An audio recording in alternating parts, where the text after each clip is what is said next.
Hi class, I wanted to give you a brief lecture on intelligence. I was trained as a school psychologist and have administered many IQ tests to children and adults alike. Although IQ tests give us an idea of your ability or potential to learn, it doesn't give you the whole story. Let's start by defining intelligence. One definition is the capacity to understand the world, think with rationality, and use resources effectively when faced with challenges.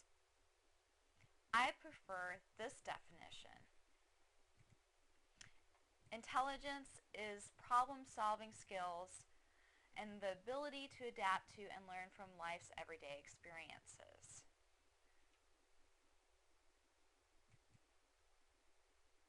Some intelligence benchmarks.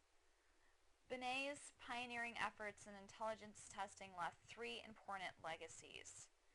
The first was his pragmatic approach to the construction of intelligence tests. Binet's legacy extends to his linking intelligence and school success. Binet's procedure for constructing an intelligence test ensured that intelligence, defined as performance on the test, and school success would be virtually one and the same. Binet developed a procedure of linking each intelligence test score with a mental age, the age of the children taking the test who, on average, achieved that score.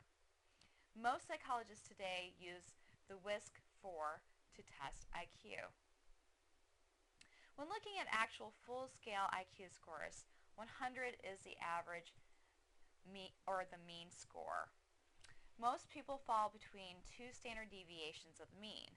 So most people have IQs somewhere between 70, 68, and 132, 130. When interpreting IQ scores, it is important to avoid unwarranted stereotypes and negative expectations about students based on IQ. You don't use IQ as a main characteristic of competence, and you want to be careful when analyzing the full-scale IQ score.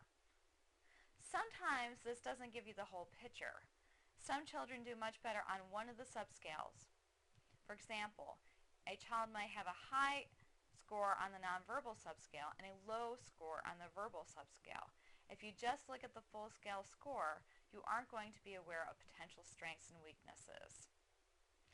I personally like Sternberg's theory that there are three types of intelligences: analytical, creative, and practical.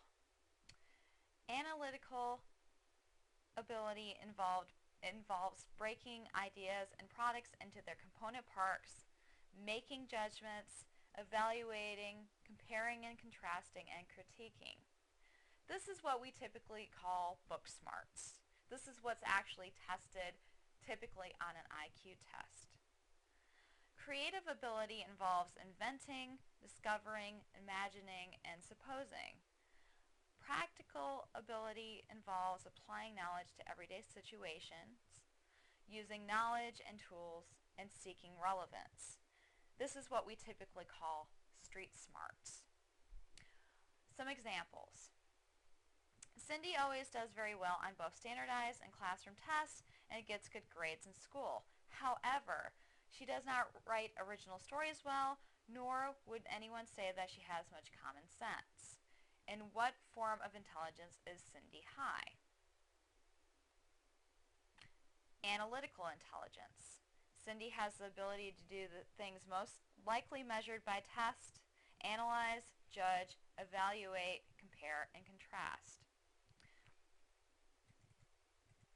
Trent. Trent does not do well on standardized tests. His grades are not very high. However, Trent is very imaginative and a wonderful storyteller. Trent's classmates beg him to read his stories to the class. Trent hopes to be a novelist one day. However, he often turns in his work that does not conform to teachers' expectations or directions. In what form of intelligence is Trent high? Creative intelligence. Trent is imaginative and creative. He often does not conform. Last one. Ken doesn't do very well in school. However, he is very popular with his peers and has excellent leadership skills. He is high in practical intelligence.